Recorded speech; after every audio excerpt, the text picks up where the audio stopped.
Man, it's been a while. How are you? Shit, man. I'm doing good. I was looking at the chat. Linked up for this, man. But look at us. I mean, we basically get a chance to run over the Arnold Classic #2, basically the stand-in show for the Arnold Australia here. So cool opportunity. Consider myself almost like a historian of bodybuilding, and you know, I want my name to go down in the hallmark. You know, man, this is the best prep of my life. You know, we got things rolling back in November. I'm working with a new coach this year. His name's Justin Mahaley. I know we kind of brushed on that when we talked 4 or 5 months ago, but our first prep together, and man, it's been a phenomenal prep. With the exception of one small hiccup we had with a little digestive stress, things have gone seamless. And, you know, I feel like this is definitively the first show of my life where I'm going to come in ahead of schedule. Conditioning is going to be on point. I even put some new updates up besides those two. But yeah, I was very happy with those back shots. You know, you're looking at me on 0 carbs there, firmly in the 250s. So yeah, really confident about what we're bringing. North American Championships or the National Championships. I'd love to win one of those 3 and put my name in the record books as a national championship. Or a pre-workout fish meal. Fun. So guys, Justin dropped the hammer on me about a week and a half to 2 weeks ago. So I'm doing a whole lot of this. What kind of fish is it? So tonight it's tilapia. Shame. I almost always do cod, but my go-to fish market, they were all sold out tonight, so just had to grab something on the fly. Typically I like to go with cod because it's almost always wild caught. This tilapia, it's farm raised. With the farm raised fish, you're typically looking at higher inflammation levels, poor conditions of the breeding, so I really try to stay away from that farm raised fish, guys. You know, you're always going to pay a little bit more for the wild caught stuff, but you know, if you're trying to do this thing cheap, you're doing it wrong. So yeah, I grabbed just a couple of pounds of the farm raised tilapia tonight, but I'll be out in search of some wild caught cod again tomorrow. You know, fish usually tastes really bland, so how do you make it taste good? I'll break into some of my seasonings here in a second, but you know, I can't be remiss without mentioning my flavor gang. That's the real secret. But I'll let you guys know some of the good seasonings to get things started here, especially if you're not into the flavor gang sauces quite like I am here. So I'm looking to weigh out about 220 grams of fish right now. I've got a little bit more off of this guy right here. 210.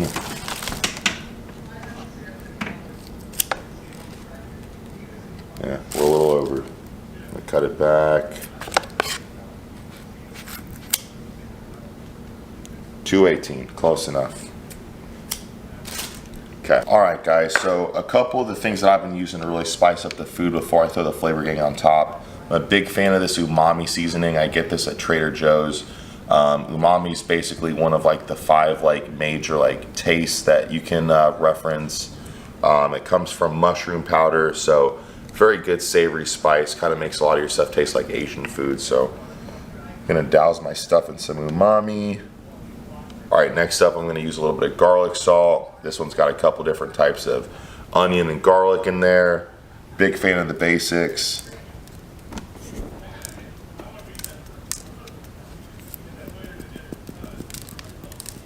Just like I did with the umami, I'm gonna flip that over, cover both sides.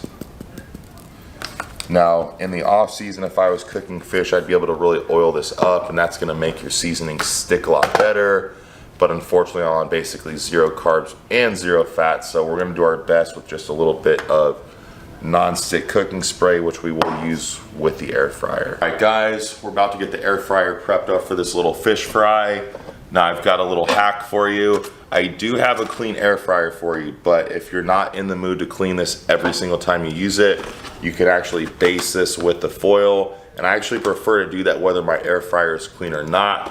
Reason being is that allows you to really keep all those juices, and you know, anything I can do to keep a little flavor around here, the better. So I'm gonna put some foil in here, get the air fryer preheated, and then we'll throw that tilapia in. Fire. Preheat, 400 degrees, 5 minutes, boom. All right, let's start looking at some of the rest of the things we're gonna do for this meal. We're gonna throw down some asparagus. This will go in the microwave. I'll go ahead and just toss this in here now. I won't get to cooking it just yet. I wanna make sure that's nice and hot when it's time to come out. And let's see, let's go ahead and start thinking about what sauces we're gonna use. We're gonna go with the takeout sauce. We're gonna go with the mutant sauce. And we're gonna sneak a little bit of sweet poppy sauce on there. So, takeout sauce, it's a 5-calorie sesame, garlic, chili sauce. It's a great one to make all your food basically taste like Chinese takeout. Then we throw a little dash of the mutant sauce on here. This is kind of like a Korean ginger barbecue sauce. I love this one. Just takes a little bit to go a long way. And for all my mustard fiends, this is a sweet poppy mustard. I like to finish with this one just to make the food a little bit sweet. So that's gonna be the mix tonight. And if you've never heard of it before with these flavor gang sauces, when we mix them together, we call that a gangbang. So it's on. So how do you measure your calories to your sauces? So guys, if you're not measuring your condiments, you're not serious about bodybuilding. So with all these flavor gang sauces, they give you precise measurements. So all of them are gonna be a standardized 15 milliliters per serving. And you'd be surprised at how far that goes. But if you never actually use your trusty food scale and find out what that looks like, then it's kind of just a shot in the dark. So tonight I'll probably use a serving of takeout, which is gonna be 5 calories, a serving of sweet poppy, which is gonna be 10 calories, and then probably just like a half a serving of mutant, which is gonna be 5 calories. So we're coming in pretty tight with the additional calories here. And with your coach taking out your carbs, what is your calories looking like nowadays? So we don't really do the whole, like caloric breakdowns, but I could give you my macros, and if you people want to like play around with those on your own, you can do the math if you will. Most days carbs are at 0. We're basically looking at trace carbs just coming from vegetables, mushrooms, onions, asparagus. Carbs again don't really count. 2 days a week I do get what we call a carb day. Only going to be 75 grams of carbs. Basically just enough carbohydrate fuel to make sure I can drive to the gym without wrecking and passing out. So yeah, not a lot of food there. Protein's pretty stable at 6 meals of about 220 grams. So it's like just shy of 8 ounces. That doesn't really change a whole lot depending on the time of the year. And my dietary fats are basically gone too, with the exception of 1 red meat meal per day. I don't add any dietary fats to my program. So we're down here in the nitty gritty, man. Not a lot of calories at all, basically just a protein diet. Air fryer is preheated. We're gonna go ahead and bring the tilapia over. Also get my non-stick cooking spray. Just a light little spray, because even this has calories and all calories matter at this juncture.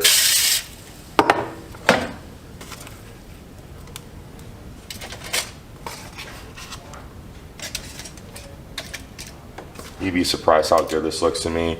I was on Instagram earlier and I got advertised by Potbelly Sandwiches a tuna fish sandwich, and I was like, damn, that sounds kind of good. I've never eaten a tuna fish sandwich a day in my life, and I'm sure 2 hours after my diet ends, that'll be the nastiest thing you could ever suggest to me. So just kind of goes into the mindset of where you're at when you're deep in a diet. I was actually contemplating a tuna fish sandwich.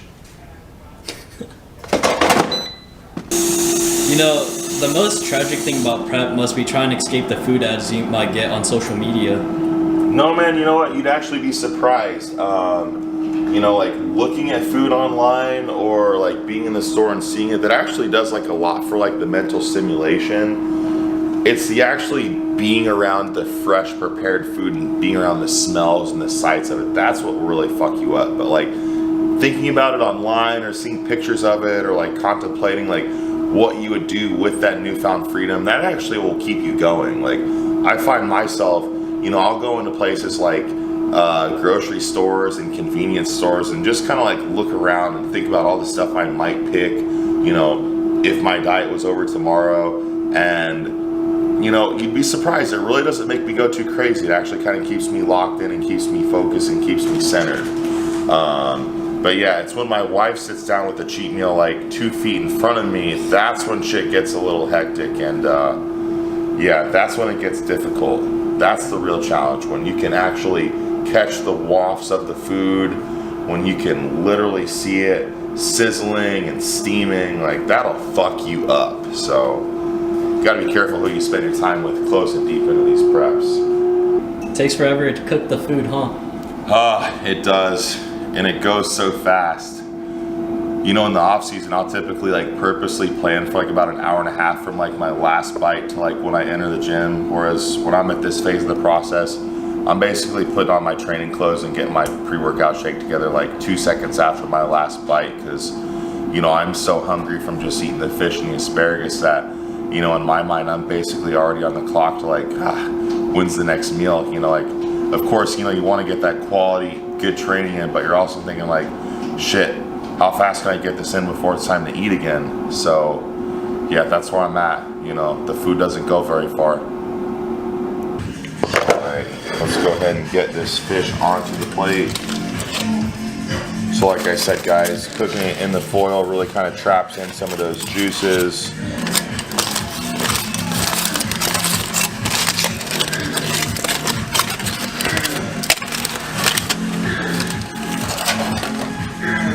Okay, and let's go ahead and get some flavor gang on here now. Like I said, remember, you guys got to scale this shit. You can't just be eyeballing it, especially when you're deep in the prep. Okay, so we're going to start with the takeout sauce. 5 calories per serving.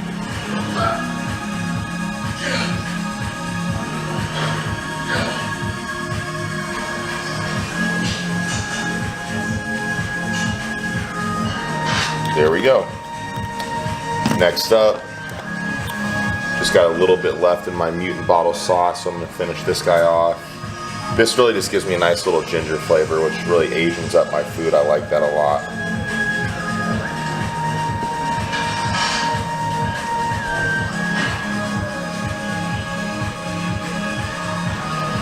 Good. About 10 grams there. It's probably about 7 calories total. And then I'm gonna finish with just a little bit of mustard. This is a sweet mustard, very low calorie. Just give it a little sweet finish.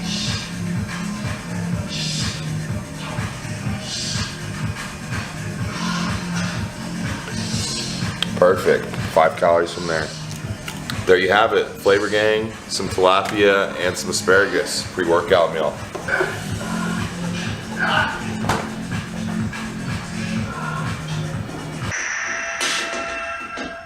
How long do you let your pre-workout meal digest before you go to the gym? Now that I eat like this, I basically just get dressed and go. Yeah. I mean, if it's a day where I get like a few of those pre-workout carbs, I'll still wait like 45 minutes. But yeah, that's like, I really just need like enough time to make sure like I can get like my pre-workout stuff in without feeling like my stomach is like sloshing around. yeah, You know what I mean? 100%. For such a high protein diet, whatever you do, like, are you just afraid of just shitting yourself? No. I guess no. I'm usually pretty good about making sure that my stomach feels like it's fully evac. Like, even if that means I've got to pass like some gas, I can let people. You know, like, I'm not in for any unfortunate surprises.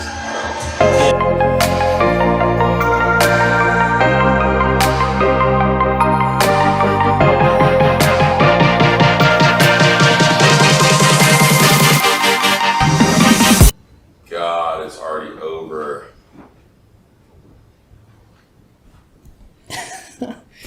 Sad that the food's gone. I just want more. Hey, after the show. After the show. After the second show. After the second show.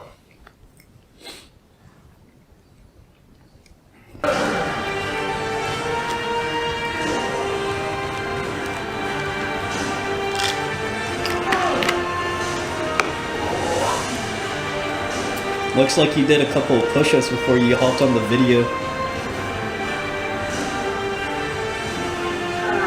That's what's up.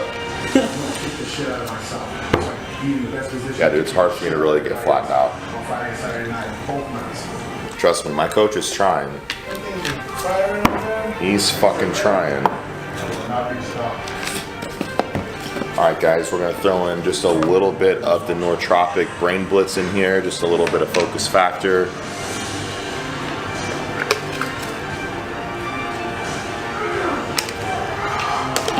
And then we're going to sizzle it up with a little dash of the high stem, stemmed up from phase 1.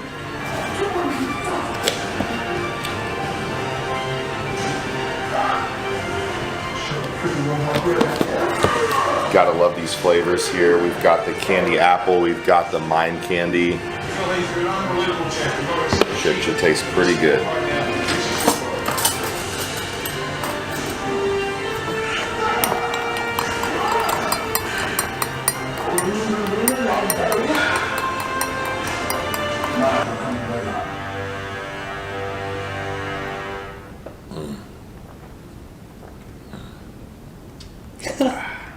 What makes Febreze Air Effects different? Febreze is a 100% natural repellent. My hair is so thirsty. Delicious.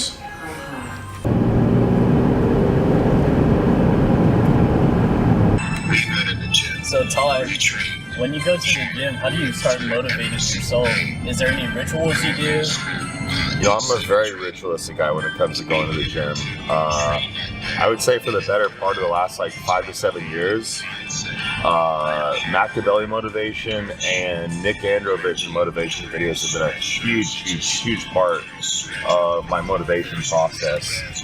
Now, trying to figure out where those videos fit into my routine has been kind of a experimentation process, if you will, and I found that if I start dialing this shit up too early in the process, it can actually like even affect the way that like I digest my food and get good pumps for the workout. So I find that I have to kind of wait a little bit till I'm like ready to get in the car and make my move to really start getting fired up.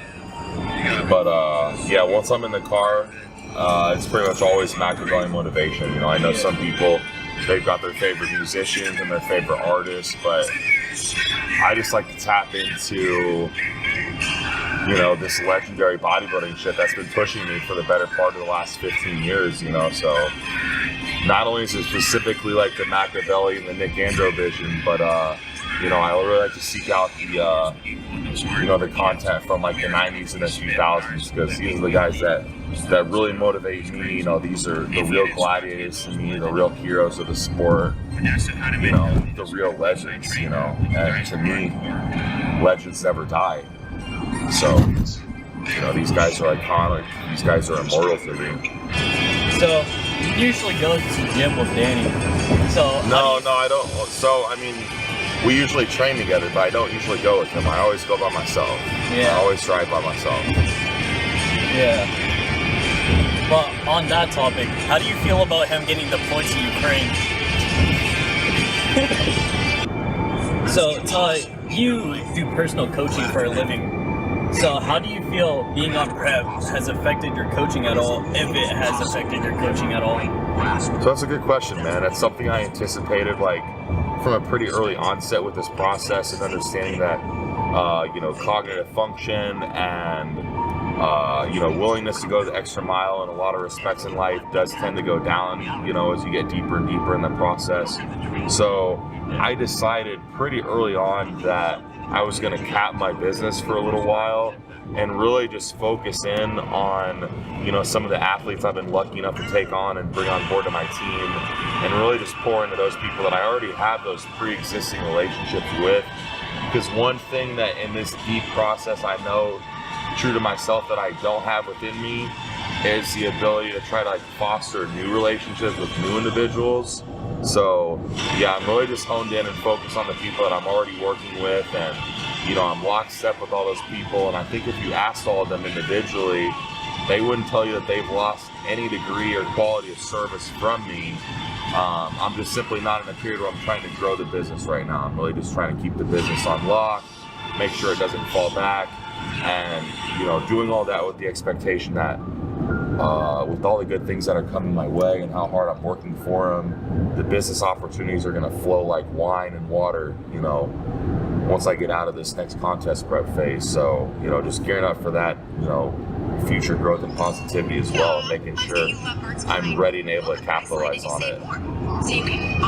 When you're in that deep stage of the prep, that, you know, you keep that clear focus and you don't lose sight of what's important, because if you get so tunnel vision into your prep that you let your job or your business or your personal dealings or your finances or your relationship go by the wayside, like, there's not going to be anything left for you once that prep's over. And, you know, gosh, if that prep doesn't go the way that you really hope it does, then, you know, you're going to be real destitute and left with potentially not a whole lot of anything coming out of that prep. And, you know, those are the ups and downs of bodybuilding. You know, it's a sport where you can't help but really kind of just try to go all in with, and that backfires for a lot of people. You know, it's not one of those inherent like plan B type of sports. A lot of guys just put all their eggs in one basket and they just roll those dice. And on some levels I can relate, but, you know, trying to get things going in the background too, you know, it's important. Stay balanced. All right, final question.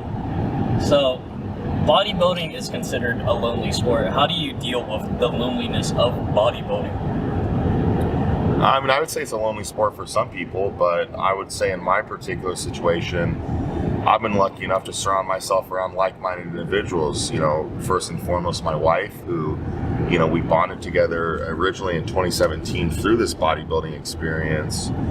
And, you know, a lot of my peer circle associations have been formed through the bodybuilding world. So, yeah, of course, there's plenty of times when you're on your own when it comes to, you know, doing your morning cardio and, you know, getting through your work day and such, you know, when energy's low, all that. But yeah, I feel very, very blessed that I'm never too distant from people that know what I'm going through and understand this bodybuilding lifestyle and this bodybuilding experience, you know, whether it be my wife, whether it be my training partner, Danny, you know, whether it be some of my athletes that I work with. So, yeah, I keep a pretty close circle of bodybuilding friends.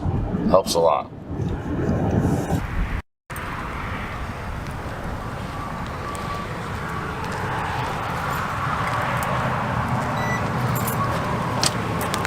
Come on in.